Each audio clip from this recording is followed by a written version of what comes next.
Hello and welcome to another Battlebox Beyond.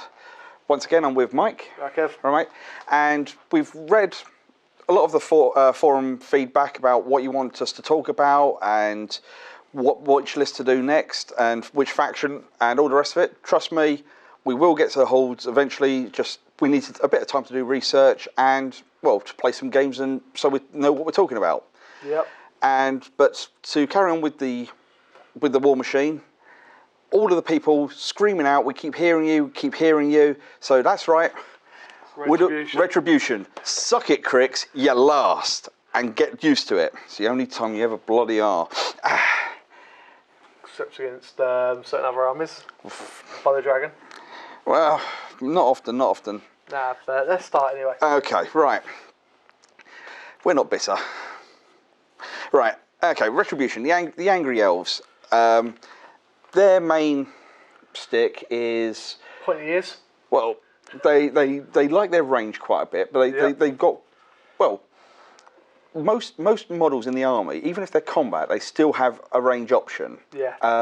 But they do pack some punch, and they're almost very elite. You don't get fodder as such. Yeah, there's no fodder in the army. It's all going to be worth its points. It all does a specific job more than anything else. Yeah, and also when you sort of say like men off with their fire and Legion with their men off with their fire and Cricks with their corrosion and Signal with the electric and all the rest of it. Retribution, their stick isn't an element as such. It's more arcanic. Well, anti-arcanic. But yeah, they hate spellcasters and they want to purify the world a little bit. So they do have some good spellcasters in their own, which are fine. Their own spellcasters don't kill gods. It's the humanic ones. Yeah. But yeah, it's in the fluff. It's all there. All good fun. Right. So the battle box that you get, just to go up quickly over it, you get Kaelyssa, who's a nice jack of all trades caster, as most Battlebox ones are.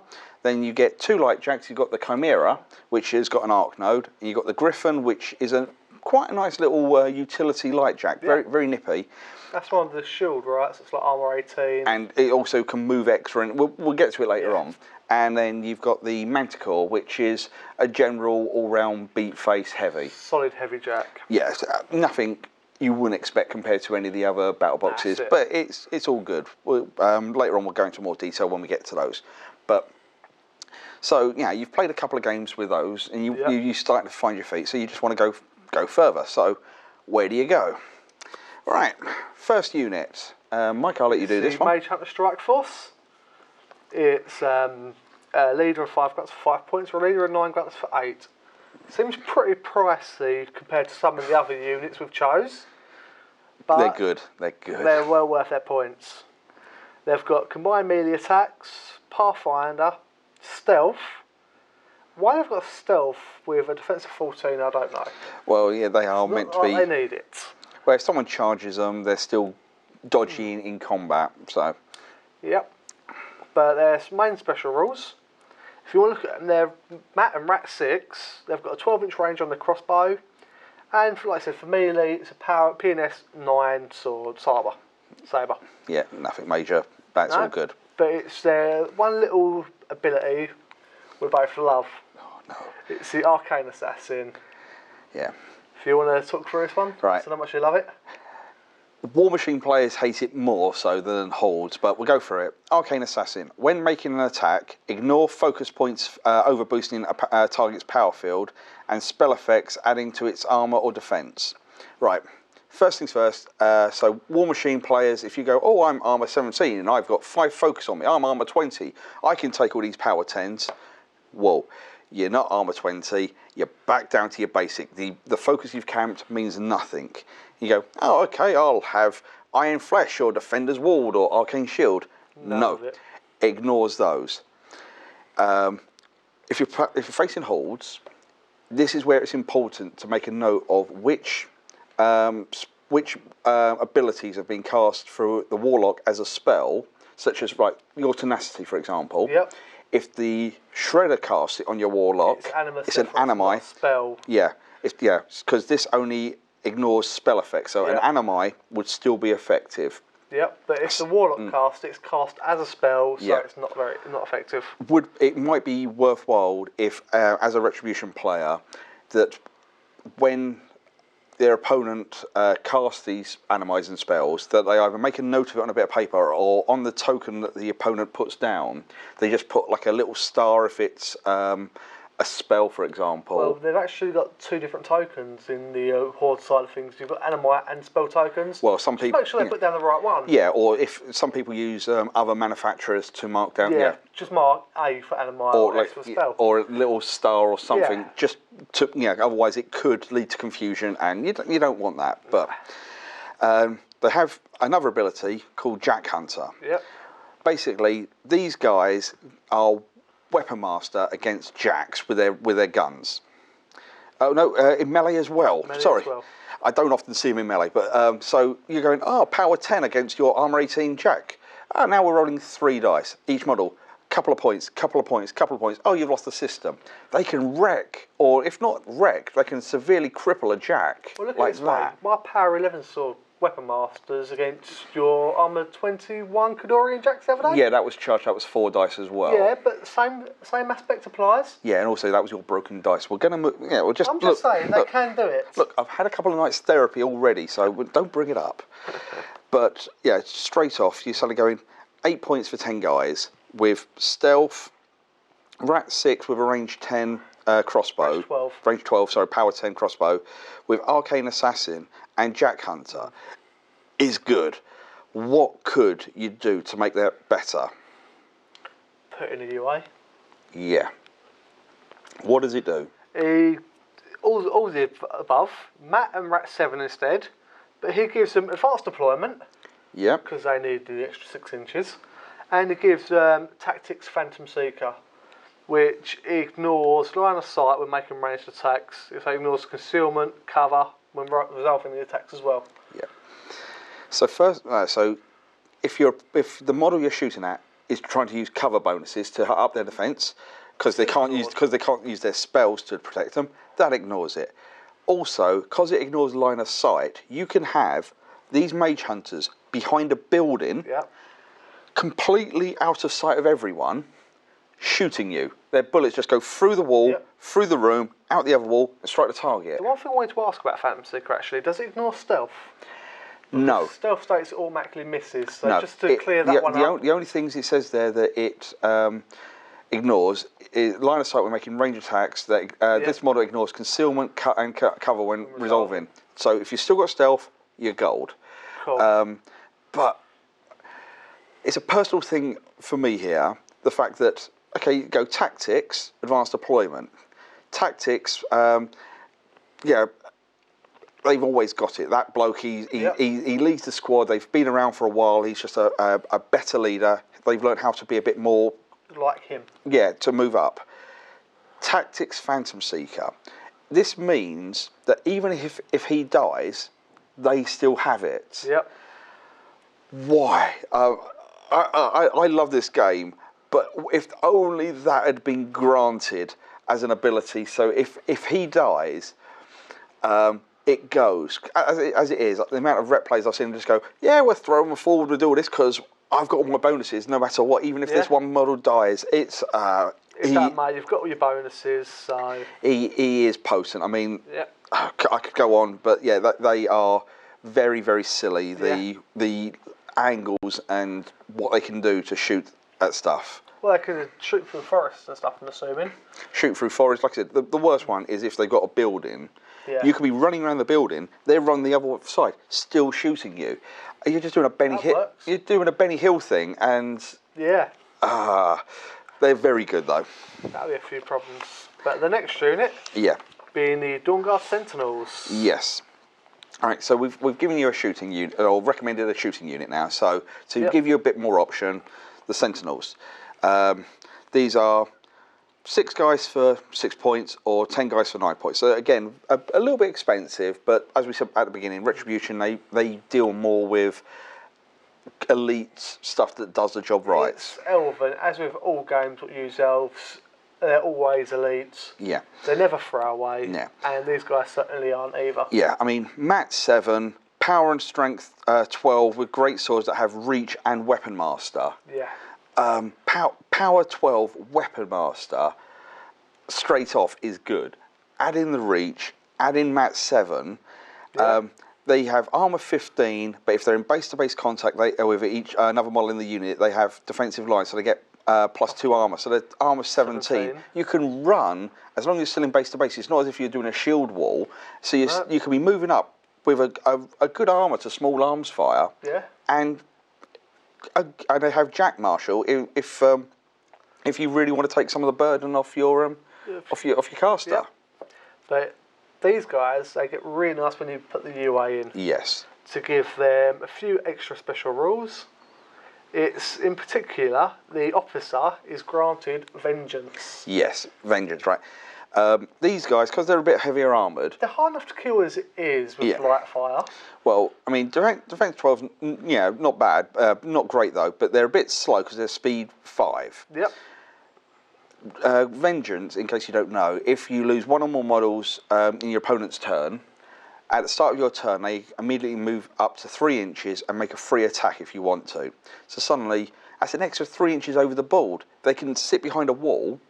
If you kill one, they suddenly move over the wall and they can charge you because they go, we don't have to worry about Pathfinders. We had a defensive bonus when we needed it. Yep. And then we jump over, away you go. It's really, really nice and can really put some pressure on when you thought you were still safe. And they've also got to help the Jack Marshall. The officer has a drive pronto. Yeah. If basically whenever you want to, you can make a command check. If you he needs command 10. If you succeed, the Jack can make a free advance. So you can use the drive pronto to make the Jack advance. Then you can use the Jack Marshall in to make it charge. Or you put the Jack in. Or if it's got a ranged weapon, you can shoot the gun.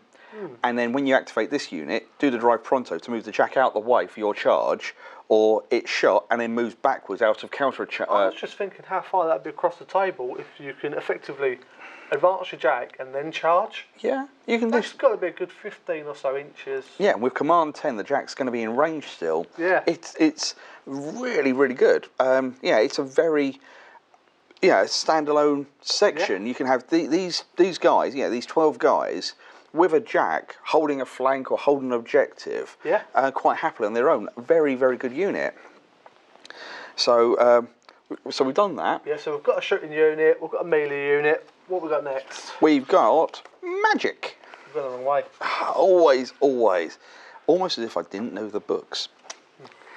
See, House Shield Battle Mages. Yeah, House Shield, I think it's pronounced. But yeah, the Battle Mages, or the Mittens, people quite like to call them. The Oven Gloves. Yeah. But they're a nice unit if you want to go through this, mate. Yep. The first things to notice are the fact they've got 2 attacks each with power 11 power gauntlets. Yeah. So, nice number of attacks. They're Mat 6, PNS 11, not bad. So leader and 5 grunts, this time for 5 points, and there's no big unit, it's just the one small size unit. But their power gauntlets are magical weapons.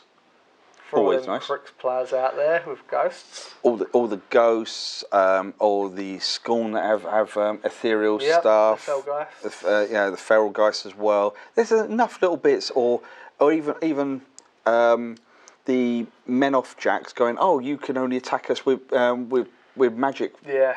Yeah. There's enough little bits that it's utility. It's worth the unit. But their power gauntlets also have beatbacks. Immediately after a normal attack with this weapon is resolved during the model's combat action, you can push the enemy model 1 inch away, and then you can follow up. Which is nice. Sometimes you can... Either that, or you can push them 1 inch away and then move 1 inch back. Yeah, or sometimes what you can do, if they charge the front line, they can start... If you position your blokes right, when they do the beatback, they almost open a path for something else to then come through. So you can sort of part the waves. But, to be honest, as good as their combat is, with the 2 attacks, power 11, all the rest of it, is like... I haven't often seen them in combat unless I've engaged them. No. What their real bit is, right, well, 2 things. First off, they have False Barrier, which gives them an additional +2 defense to range attacks, and they do not suffer blast damage. So defense 15, no blast damage. Yeah, so you can't just go, I'm going to throw this AoE over there, okay, I've missed, I'll scatter, or I've still clipped you, you're dead. They don't care about the blast damage. You've got to hit them directly with an AoE to even them feel it. So you can have compacts and you don't care about AoEs, but they also have, as well as their punches, they can shoot out almost like the old Street Fighter fireballs. With a magic ability of 6, they can do this false bolt. Range 10, power 10. Models hit by this are pushed D6 inches directly. D3, sorry, forward or backwards from that model. On a critical hit, the model is also knocked down. What this allows you to do is surgically mess your opponent's army up. Yeah. Move these up in a conga line almost. Front person that is here, and he's really the only person that's at risk from the enemy. I'll see that enemy jack hit you, move forward D3. Second one in the line, come forward another D3. D3, D3, D3. Oh look, you're now in range for this my jack to charge you, and I'm not exposed to your counter attack. Or you're in that objective, going to win a scenario. Out you go, out you go, out you go. You can just mess people's lines up, or again, open paths. Open paths and it's weaknesses. Yeah, so even though there's only 6 guys, they're really, really utility for what all those little nuances and shenanigans. But if they do get engaged, you can see they're a fair chunk of melee as well. We can see what your preference, your preferences. Yeah, look at the combat. Yeah. The first thing I noticed was the fact they had 2 attacks each. But like I said, combat. But no, they're really good utility, and it just opens up paths, opens up options. So hopefully between those 3, you can see some good bits there. I mean, they've got some great other units. Please, if you play Rec, get this and read through it. I mean, I won't go into them, but a notable nomination would also be the Stormfall Archers. Yeah, amazing unit. But just so we don't swamp with too much information, otherwise Justin moans at us, we'll leave it at that. Sorry, Justin, don't hit me. Right, okay. Again. Right, so we've given you a couple of units and a bonus one. Yep. Let's give you some solos just to help your army. Yep. Right, I'm no good on the War Machine side of things. How do you keep your jacks running? Right. Unlike Halls where you just go, oh, okay, that system's back up and running. Yep. War Machine, they have to use tried and trusted proper mechanics, and the Retribution have the Arcanists. Only cost a point, so they're great for if at the end of the list, if you just got you've got one, you got points for we'll put a second one in. They're great little handy units. First things, and their stats won't even go into that. If they're in combat, you're doing something really wrong. They've got repair 8, so basically, if they're in base-to-base contact with a jack, they can 2 dice. If they get the 8 or less, they succeeded, and the jack can heal up to D6 points from any point on the grid. That's cool. Yeah. I'm assuming you can take the D6 from anywhere on the grid. Yeah, you can just pick off bits. So a bit on this arm, a bit on that arm. So your cortex back, your arm back, your movement back. The difference is you have to be in base-to-base, and you have to pass a test rather than just go spend a fury, done. All right. But so things are simpler. Yeah. It requires skill to play War Machine. All right, I'll take your word for it. Yeah, but as well as that, he's got a couple of other abilities. He's got concentrated power, which is a star action, range 5, target for any faction warjack. If the warjack's in range, it gains +2 on melee damage rolls. So it's a bit like the Choir, but not as in your face. No. But the jacks themselves, because Men-Elf were developed, or the stats of the Men-Elf jacks were had the Choir in mind when they sorted it out. They sometimes are a little bit low for their point cost. The Retribution jacks are already good, so giving them an extra 2, it's not to hit and damage, it's to just damage, is nice. It just gives you that extra bit of punch, but you've still got to hit. It's alright. They've also got Power Booster, which is range 5, target for any faction. If the model's in range and it has no focus points, it gains 1 focus.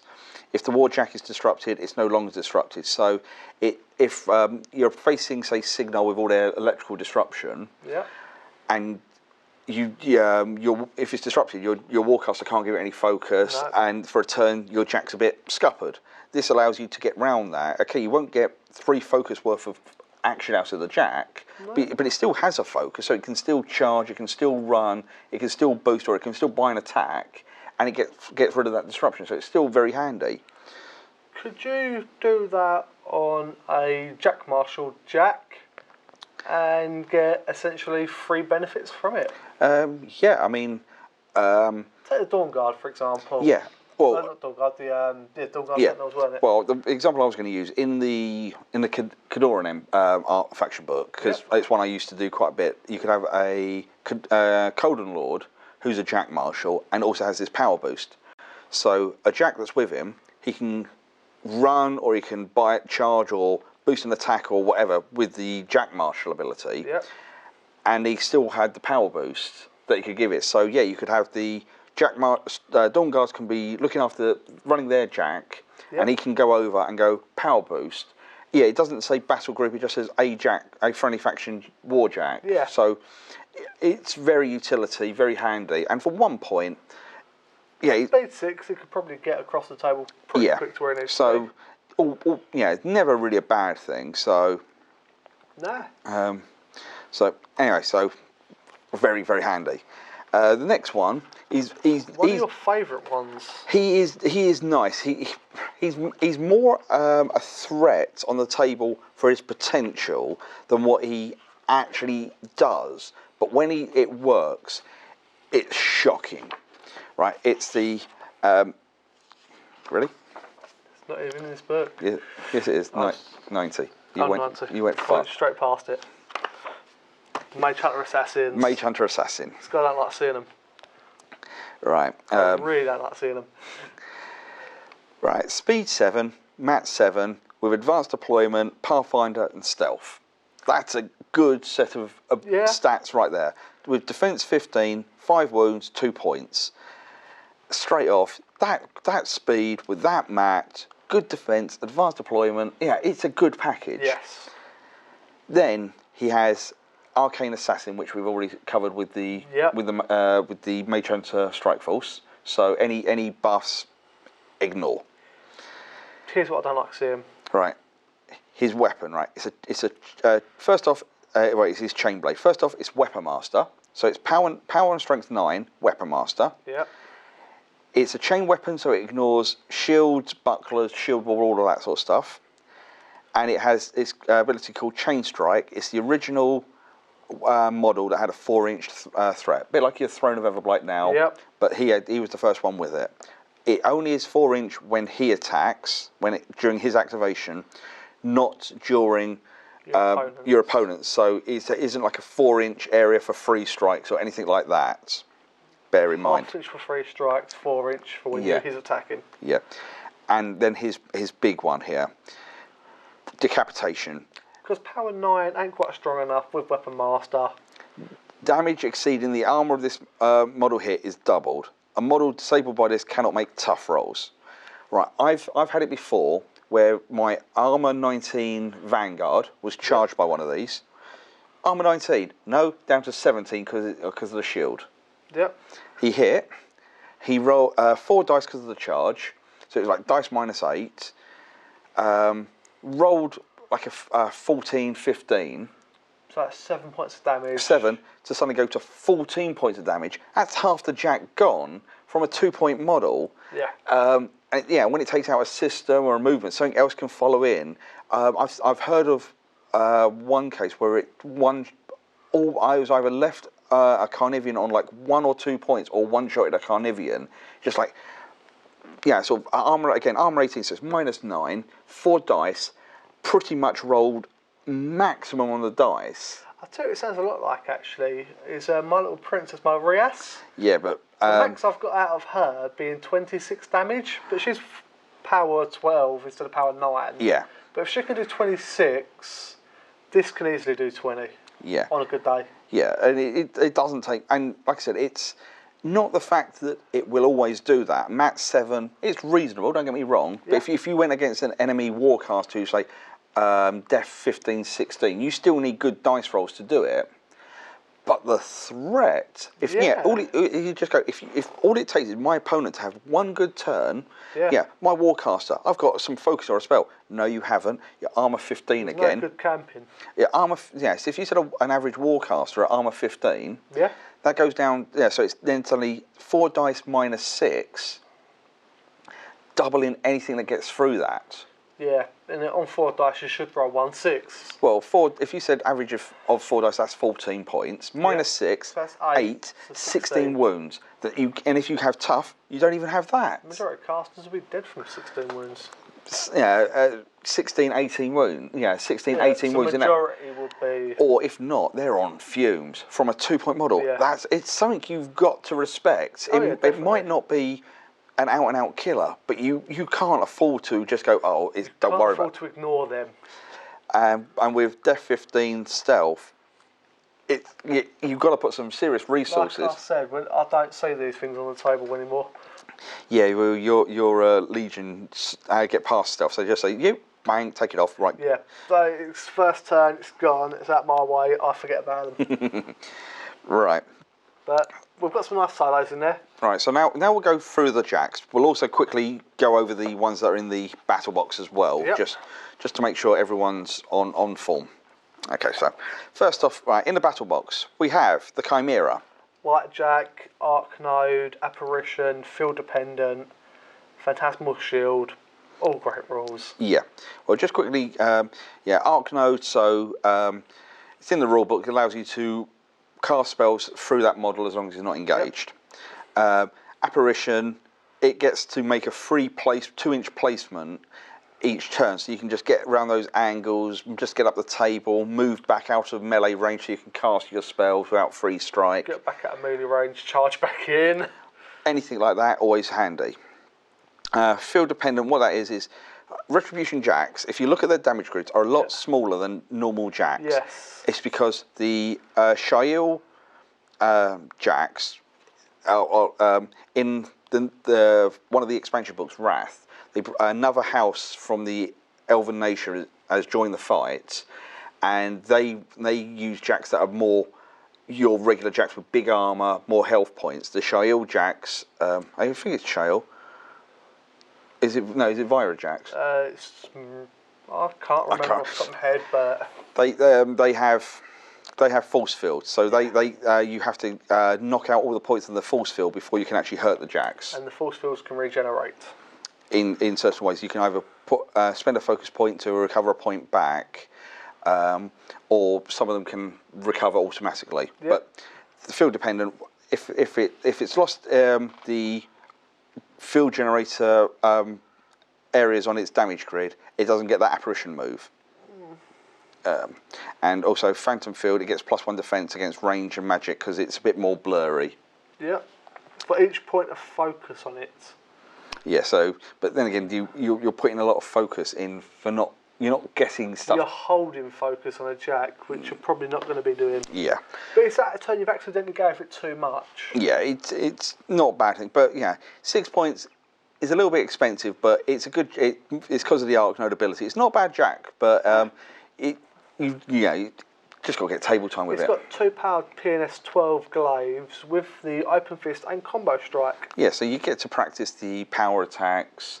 It's good. It's just some. I always wince at the 6 points. If it was 5 points, I'd feel a lot better. If it was 5 points, it'd be a 1+, not an optional.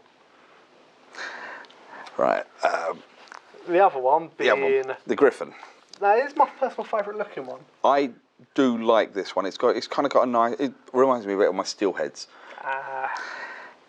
This one, 4 points. This one, and it's a jack with Pathfinder, which is great straight off. I love seeing bits like that because a wall, I'm a big 6-ton robot of mass destruction, but Mrs. Jenkins has got a little white wooden fence there. I can't cross it. This one's only 2.6 tons, So not quite the 6 tons against that small little wooden wall. But You put 2 tons for a little white picket fence. I'm sure the 2 tons will still win. So, but yeah, it's always nice to see that anyway. Yeah. Again, it's got field dependence, so if it loses that, it loses its Pathfinder and its other ability of Fleet, which if it spends 1 point of focus, it gains +1 movement for a turn. Plus two movement. So it's movement, not speed. Yeah. So if it runs, it's speed 6. Normally it would run, if you were going to run, you could run 12. With that, it can run 14. It's not up in its speed to 8. It's one to remember. It's got a 13-inch threat range, this thing. Yeah, because its weapon, it's got a shield, and it's got reach with its halberd. So I really look for 4 points. I think it's a fantastic jack. It's also got a powerful charge. It's +2 to charge attack rolls. Yeah, so it's mate on the charge. Yeah. Power 13. Armor 18 for a light jack. Yeah, for 4 points. It's a great buy. Yeah. I love them. And you get this, and that's what you start with. And then you go to the heavies, and in the battle box you have the Manticore. This one has more damage points in its force field. Yep. Plus it has a few more hit points on its damage grid. You look at it to start with, you go, oh, it's range 12, power 12, gun with 2 power 15 fists. Meh. Range 12, rate of fire 3. Rate of fire 3 is a big thing. It can put down a covering fire template instead of shooting those. Its gun is magical. Yep. All good. I mean, sometimes the covering fire, just saying, right, you're not going to get put through here, you're just going to auto hit. I don't care how high your defence is. And it's always the power of this weapon, so the power 12 as well. Yeah. So that ain't too shabby. Yeah, and then we go to the other bits, going, right, it's Saber Fist, power 15. Meh. No, it's got an ability here. If you spend a point of focus, its strength gains +3 strength for a turn. So it goes up to power strength 18. That's nice. Then you chuck in the Arcanist. That's suddenly, this thing's kicking out power 20s. If you really wanted to, instead of having 2 power 20s, go for the combo strike and have 1 power 25. Yeah, but normally when you're into the power 20s, you stick with the power 20s. If I saw a caster, Warlock for example, with no focus left, and I could hit him with something, if I hit him with a power 25, I'd be laughing.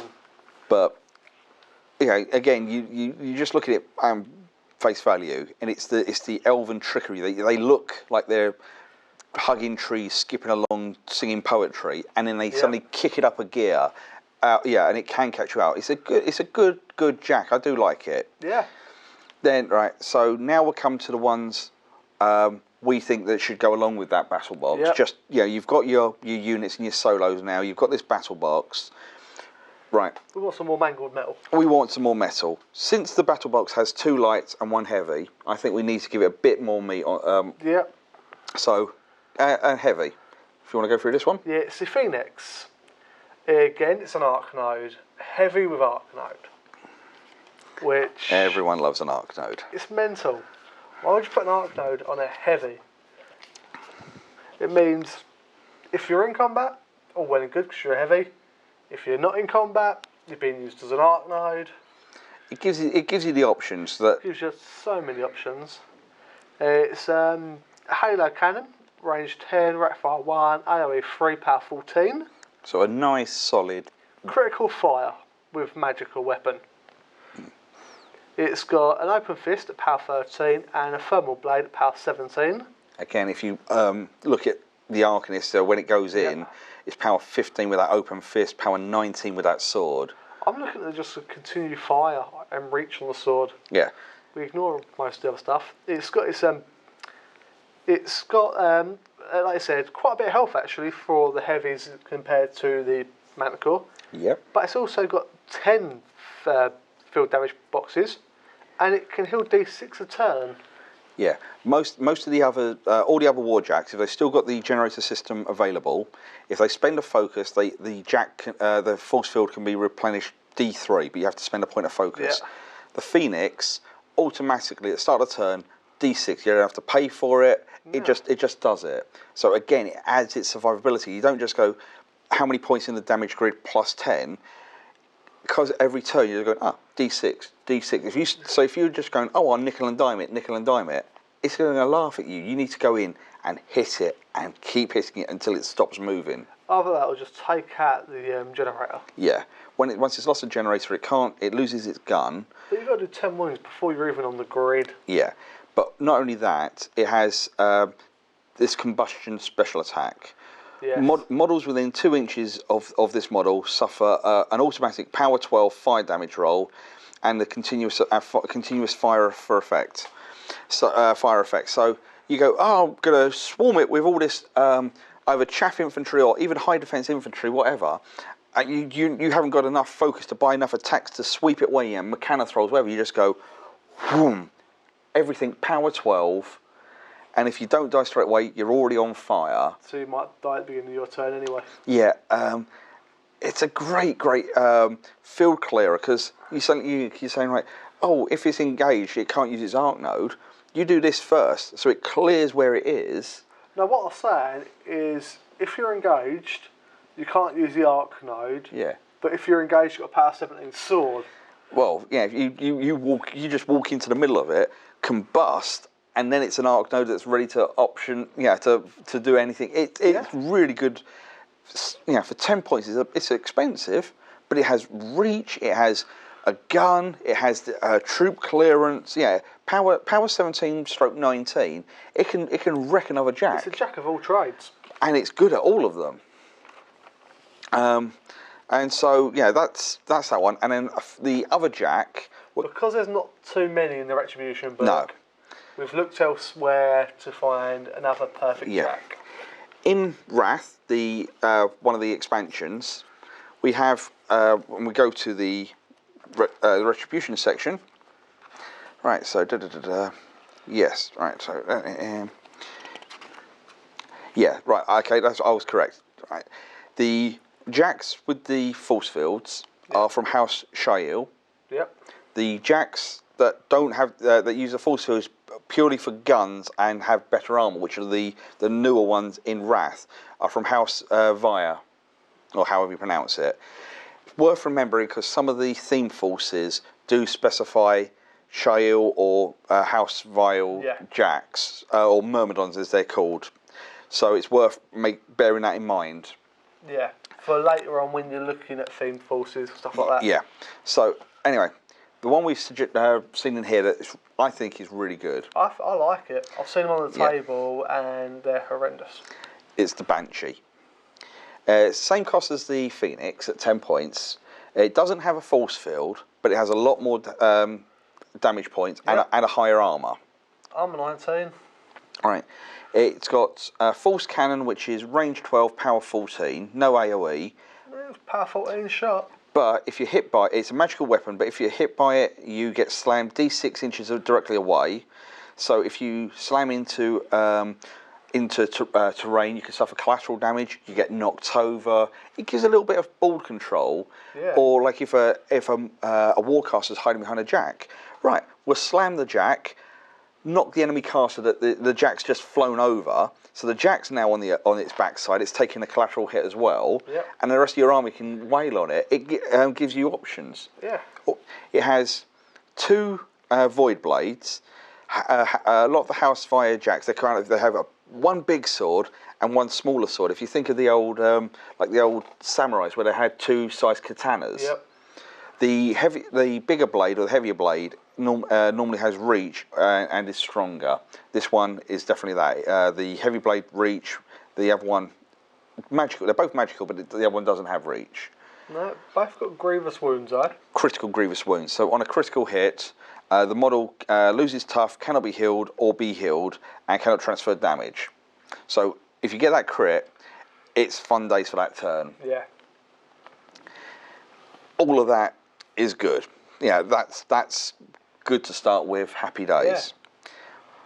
Yeah. And it has one more ability, which is, well, I'll read out first. It says wailing.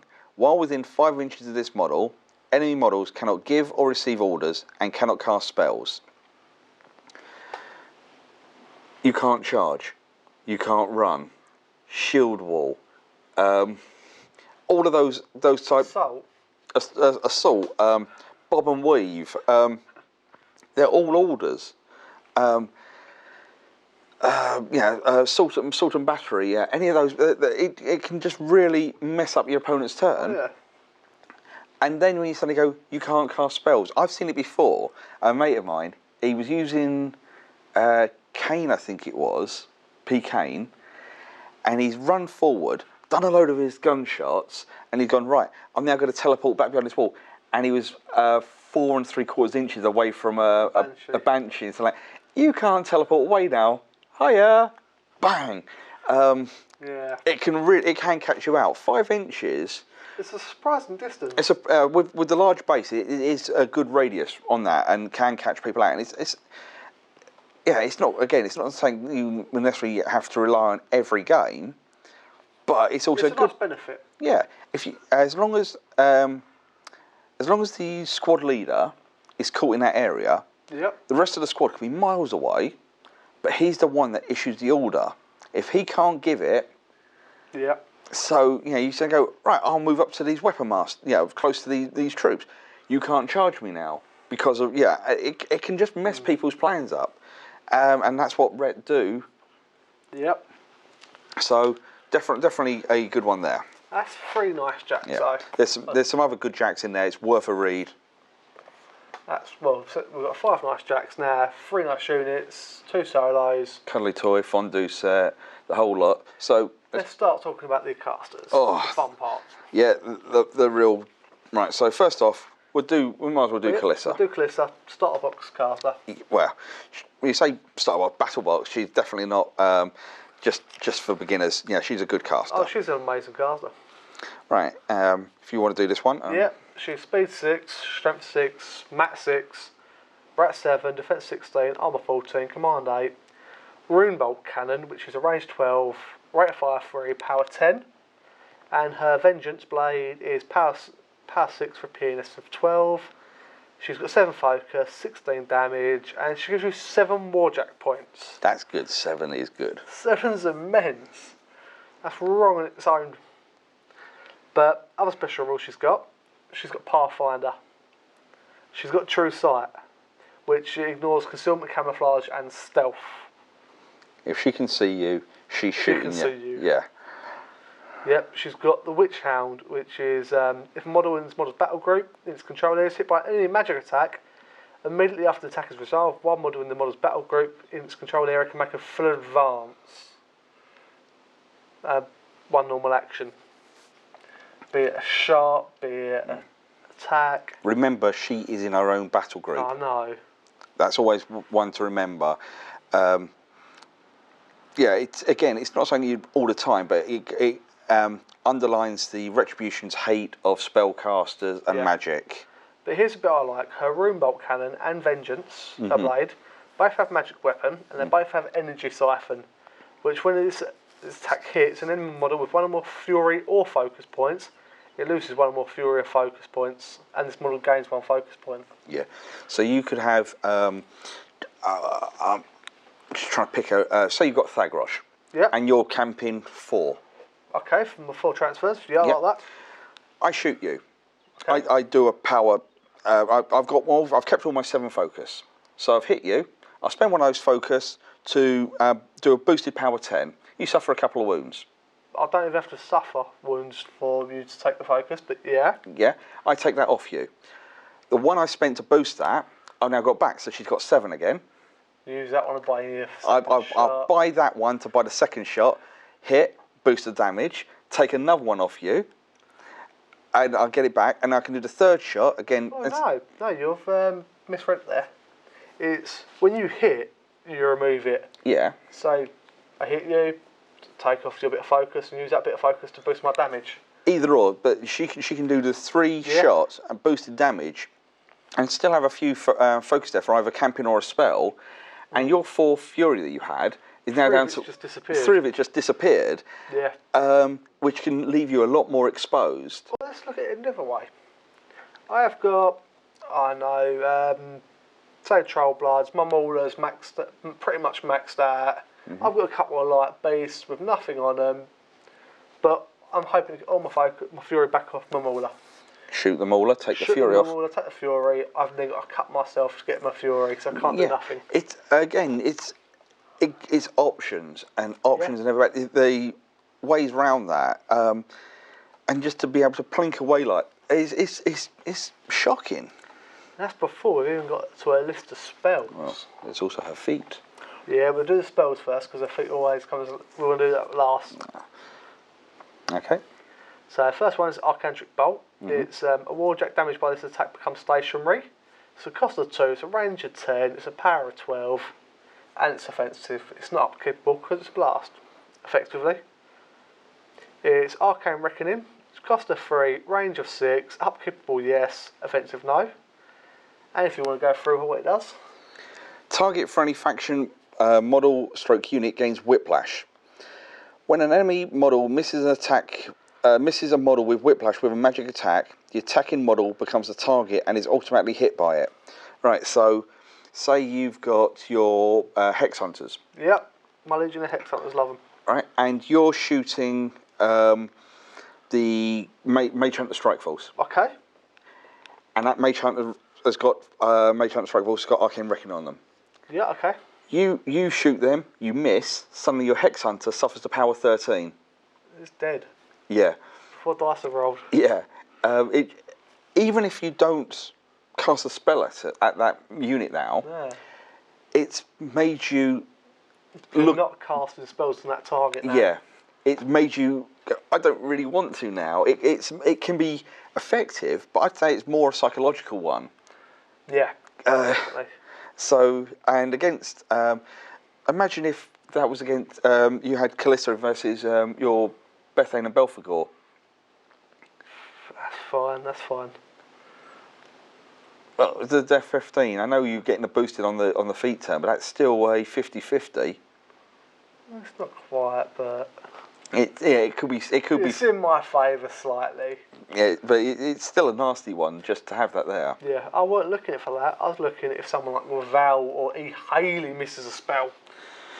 Yeah, well, that doesn't happen with them anyway, but... Yeah, but defence, like I said, defence 14-15, if they get an unlucky roll, can you imagine E. Haley or Val taking the power of their own blasts? It's going to cripple them.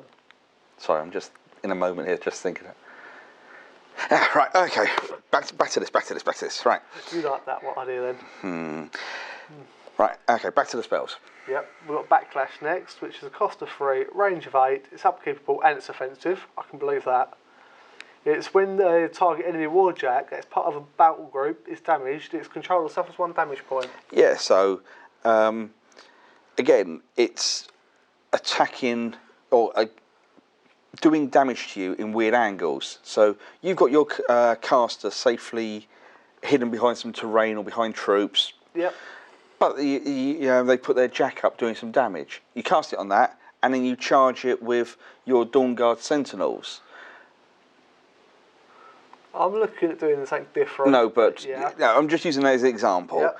You do damage to a point. Do some more. Yeah, next attack. Do a point. Before you know it, by the time that jack is wrecked, you've probably done 4, 5, 6 points of damage to your caster. That's a third of their wounds. I was looking at using it with the Mage Hunters. Yeah, I knew where Go for the heaviest jack. I've got 3 dice. Hopefully I can do a point.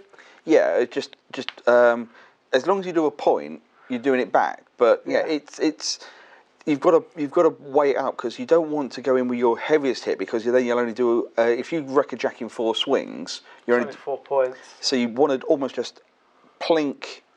What you want to do? You want to do a few like 1, 2 pointers. Exactly. Then go wreck it. Yeah. So you put some damage on, and there's some other casters in the game that use that even more so. Yes. It's a great little spell, and it just it means that your jacks. You can't even risk putting your heavy punches up on the front line because of this, especially if your casters have suffered a few wounds already. Yep. Next, we have the Banishing Ward, cost 2, range 6, upkeepable, and it's non-offensive. Enemy upkeep spells on target friendly model / unit expire. Effective models can't be targeted by enemy spells or enemy. Yeah. So even more anti-magic. So you can have one unit that going, you can't even attack us with spells, and another one going, if you do attack us and you miss, you cop it. Yep. She just does not like spellcasters. No, but she's got a nice little sub-elves, isn't she? Yeah. Next one being the Phantom Hunter. Cost of 2, range 6, upkeepable, non-offensive.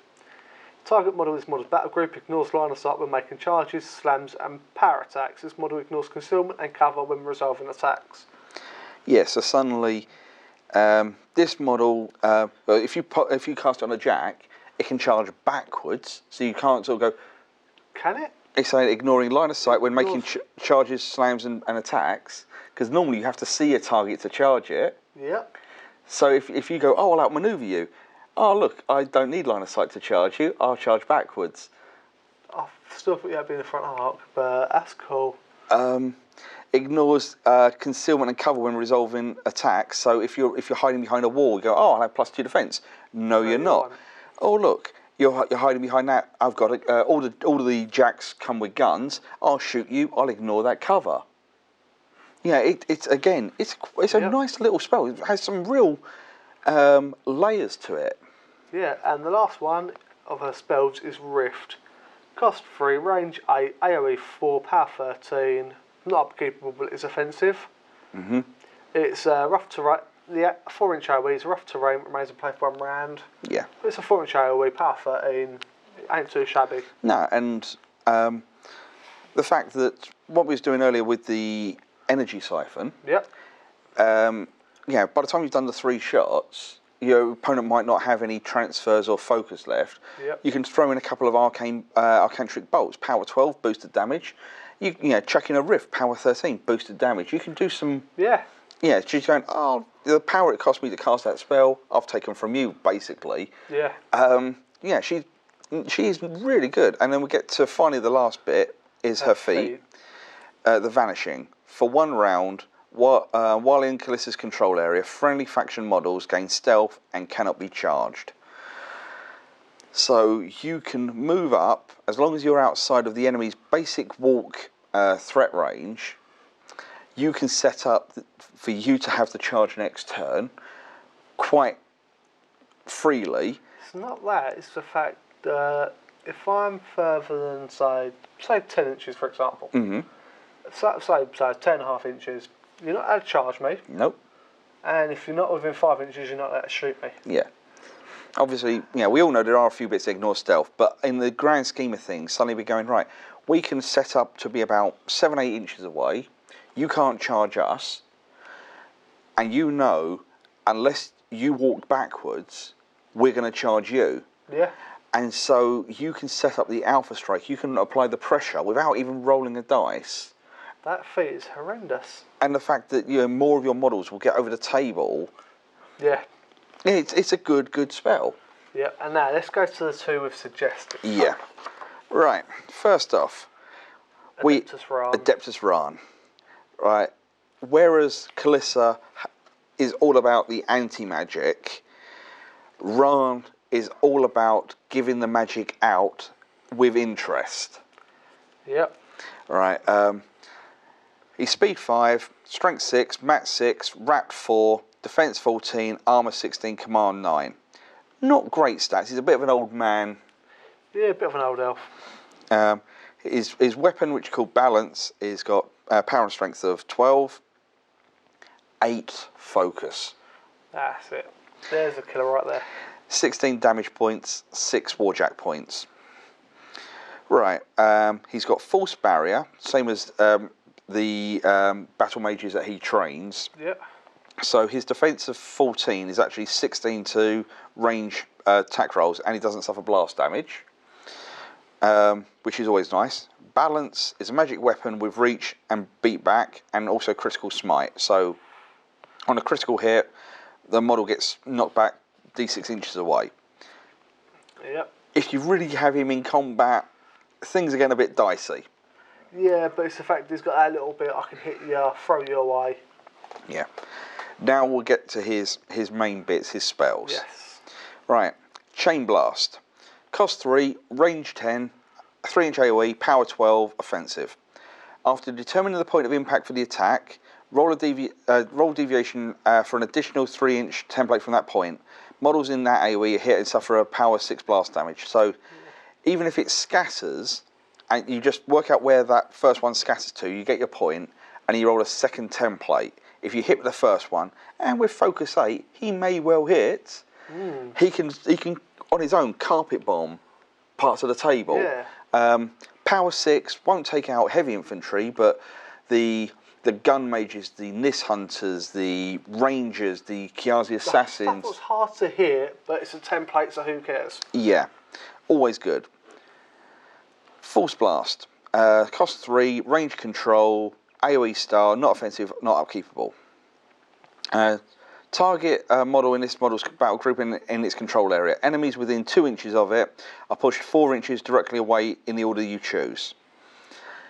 This is a great one, again, for opening up charge lanes to making... say you've got the Chimera as an arc node, but it's engaged.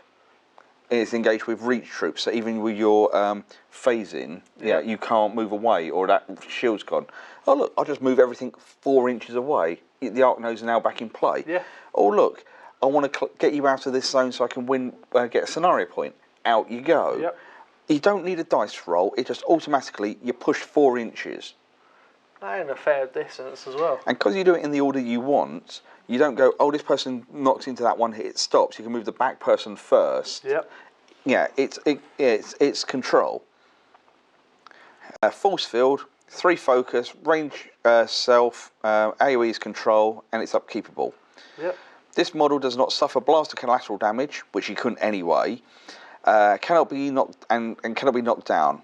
While an enemy AoE, when an enemy AoE range attack deviates from a point in this model's control area, after deviation distance is rolled, you choose the direction. That's good. So yeah, it's almost as the missiles come near, he just goes, nope, that over there.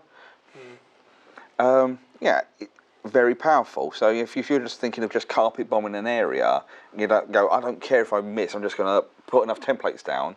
With him, it does matter. You've got to hit, otherwise it's wasted. You can move him to somewhere. You can use it essentially as protection. Yeah. Or if there's enemy models nearby, you go, and I'll deviate it that way, please, onto your own troops. And because it's upkeep, once he's got it up, it's just going to, one upkeep and away it goes. Now, this one's a bit pricey for my liking, but... Force hammer. Cost 4, range of 10, power 12. Not upkeepable, but it is offensive. 4 is expensive, but he's 8. It's not as bad as some of them. No, it's not. Instead of suffering a normal damage roll, a non-incorporeal model... False barrier hits is slammed d6 inches directly away from the point of origin, regardless of base size, and suffers a power 12 collateral roll. Collateral damage from this slam is power 12. Again, on face value, it sounds a bit near, but if you suddenly go, oh look, I will force hammer this jack over your caster. Oh look, because it's a slam, your caster's knocked over. Because it's a jack, you're probably even only like defense 12. I need a 4 to hit you. Over you go. Model's on his backside. All guns blazing. Oh look, I force blast that model, and it's still just a fraction of an inch inside that zone. I'm going to win by scenario. I'll push it another d6 inches away. He's all about energy and force fields and just moving things with the force. Well, force blast, force field, force hammer. Yeah. What's the next one? Force what? No, polarity shield. Target friendly faction models cannot be targeted by a charge made by a model in its front arc. So those range attacks don't really worry too much. The AoE is not going to hurt us. Now you can't even charge us if you just pick your front unit. So that Dawn Guard Sentinel unit.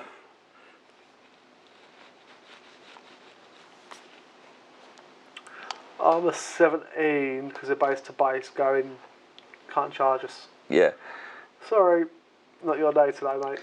Or that Armour 19 Banshee.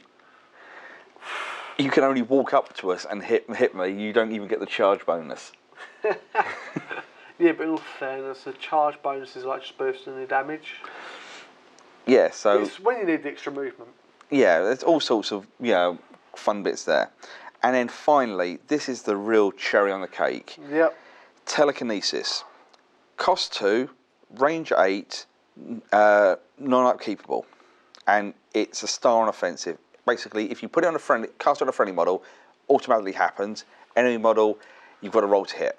Yep. Place a target model completely within 2 inches of its current location. When telekinesis targets an enemy model, it's an offensive spell. Basically what I said. A model can be affected by telekinesis only once per turn. Right. Yeah, the range of a phoenix, the speed of a phoenix, I think is 5. 5, I think it was. And it's got a reach, so 7 inches, so a 10-inch threat, which is nice. I will telekinesis it forward 2 inches. Okay. And the target model that I was going to charge in a minute, I will telekinesis forward 2 inches. Okay. It's the equivalent of the phoenix having a 14-inch threat suddenly in that turn, because the starting point from those two models was 14 inches apart.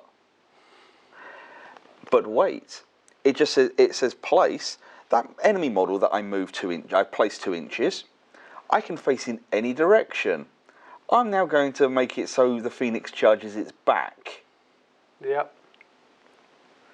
I was looking at something slightly different. Mm-hmm. You do Force Blast to clear your phoenix out of combat. Yep. So every model's gone 4 inches directly away. Mm-hmm. If I want to, I can then telekinesis the phoenix to make it 6 inches away. Mm-hmm. So it's completely out of stuff. Cast Polarity Shield on the phoenix. Yep. I know I've spent a lot of focus here, but now you can't charge my phoenix. Yep.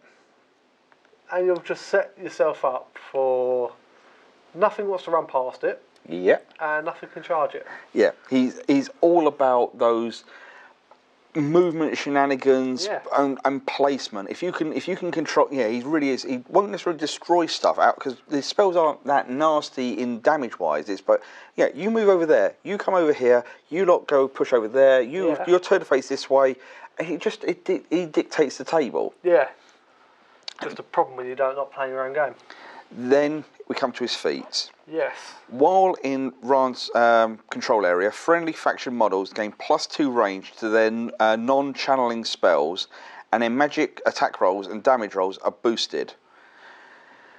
So, you can't use it through an arc node, but suddenly all of those spells you've read out there, sort of like his telekinesis is range 8, it's now range 10. The Force Hammer, power 12, it's now 3 dice to hit at magic level 8, boosted damage. Then you chuck in the battle mages we spoke about before. Yep. Suddenly they've got an extra 2 inches of range on all their pushes and pulls with boosted attack and damage rolls. So their magic level 6 are going to hit. They can, again, do lots of field control, just going, right, get out, or we'll pull you one part in, destroy that with no consequences, because you can't charge us because of polarity shield. It's like, this bit here, we'll deal with this bit. You lot over there, stay. They can just the way you can pull a jack towards you and send it off at completely different angles and stuff. My friend Aaron last year at an event, he was using a Xerxes brick army with lots of centrati, and he went up against a Rahn list. And the best way we can describe it, in turn 2, basically Rahn became a wonder bra. He lifted and separated, and there was Xerxes just there right in the middle. You've got to love the brick armies. Yeah, and he with what he can do, and with the battle mages, the brick army will just get ripped apart by it. I'm just thinking the amount of people currently downstairs who play brick armies. Yeah, we really need to tell Ben about this. I wasn't thinking Ben, I was thinking some of the kids. Yeah, but Ben plays. Remember, because we're going to the next caster. Yep. Ravyn. Yes. Recently we ran a tier event down to Tabletop Nations. Yep. And Ben, he came up to me at round 3, massive grin on his face. He's like, I've been playing Retribution for 1.5 years. I've finally become a true rare. I said, why? What have you done? He goes, I have finally done the Ravyn feat assassination. I've become a rep player, and he was so pleased. It's the fact that it took him a year and a half to get this off.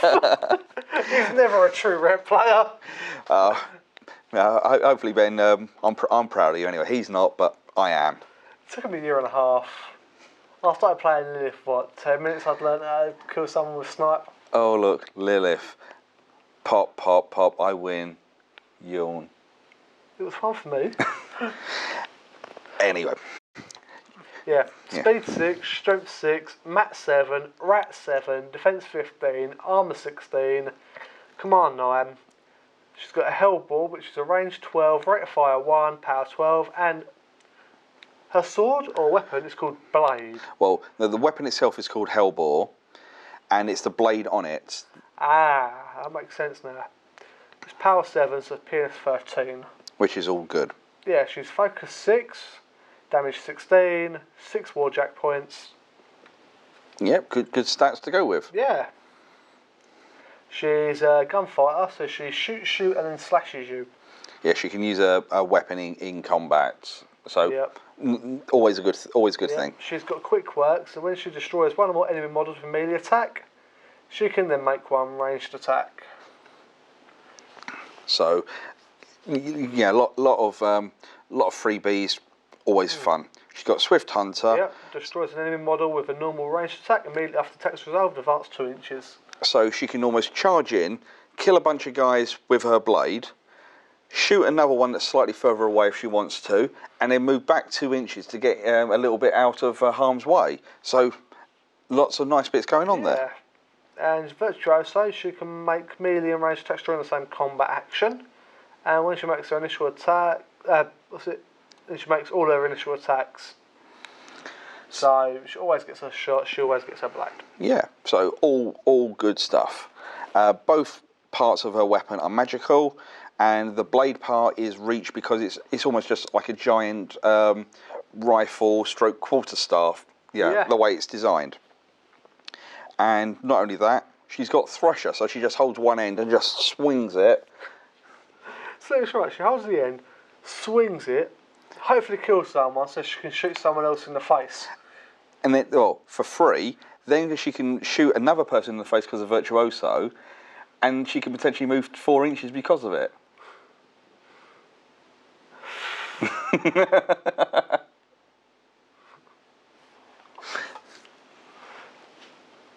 That's hilarious. It's good, isn't it? That's just hilarious. I like that. So she's got some fun bits there. Run in, smack everyone, and shoot 2 people. If nothing else, the imagery of it's quite cool. That's what I was looking at. Yeah. Right, so we'll go to the spells. Yep. Right, she's got Eliminator. Immediately after this attack is resolved, this model can advance up to 2 inches for every enemy model destroyed by the attack. Cost 3, range 8, 3-inch AoE, power 13, offensive. Thing is, you've got to have the enemy models quite bunched up for her to get a lot of movement out of it. But it's a nice power 13 AoE. Next spell with Locomotion. I've just got really bad flashbacks. Yeah, well, just that's Kylie for you, but I wasn't thinking Kylie's version. Kylie. I think of a few other people. Can you imagine them doing it? No, I'm just thinking of Kylie. Yeah. It's a cost of star. Yep. Range 6, non-upkeepable, non-offensive. You can spend up to 3 focus points. Target a Warjack in this model's battle group immediately advances 1 inch for each focus point spent. A Warjack can be targeted by Locomotion only once per turn. I still think Kylie looked quite good in all her videos, really. Right, sorry, the spell, right. In that case, just imagine Swampy doing the Locomotion. That's going to disturb you all night. Right, I'm back now. Right, so it's giving your models an extra threat range, which can catch people out. The fact that you can do this before you activate the jacks, you can say, "Oh look, I'm just going to now stick round this corner of a building, so now I can charge you." Yeah. Or I locomotion 2-3 inches and step over this wall before I can charge you. Yeah. Can move around these troops you sent in the way to get him to stop me from to tie me up. It's just, again, I keep saying it, but it's utility. It just gives you those options. Yes, extra movement for free. Yeah, this game is, it's all about, it can be half an inch or an inch makes a difference. Yeah. And this just helps you. Now we'll come on to her main one, really, or the one that makes you a true ret. Snipe.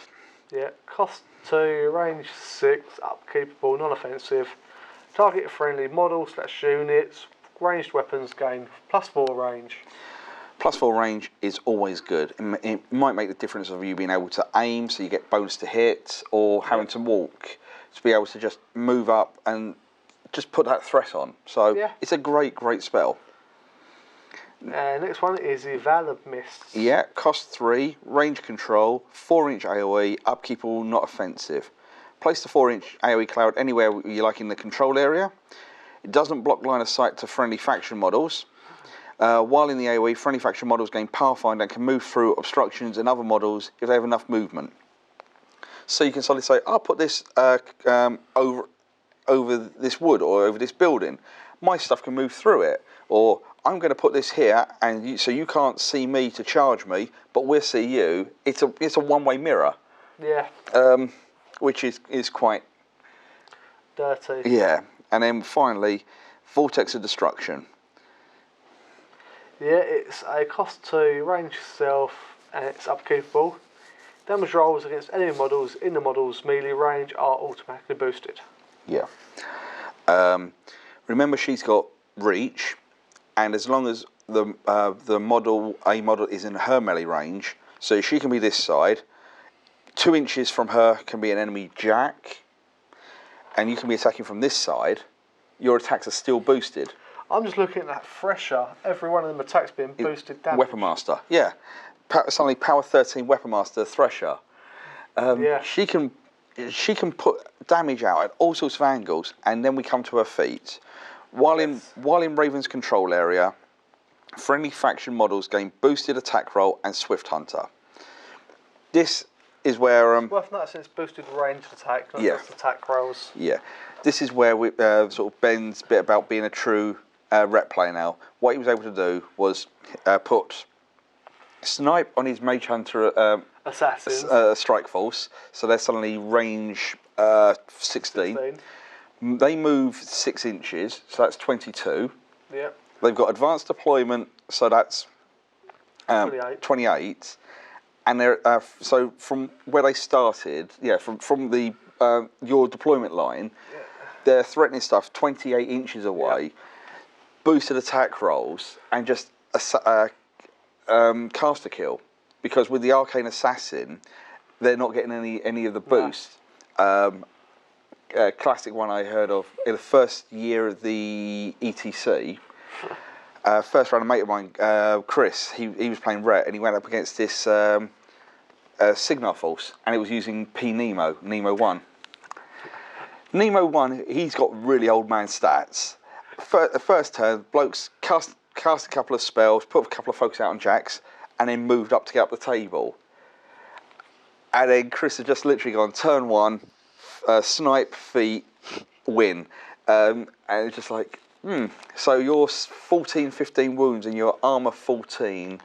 Defence 14.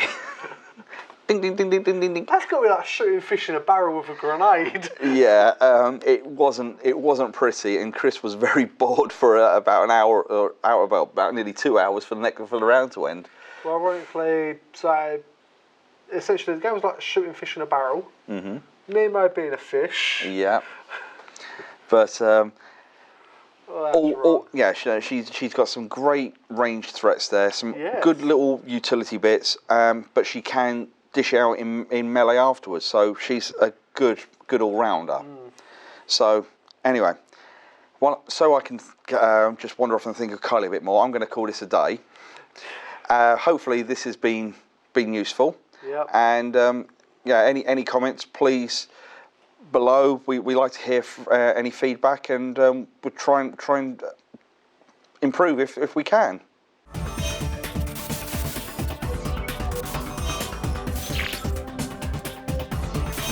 But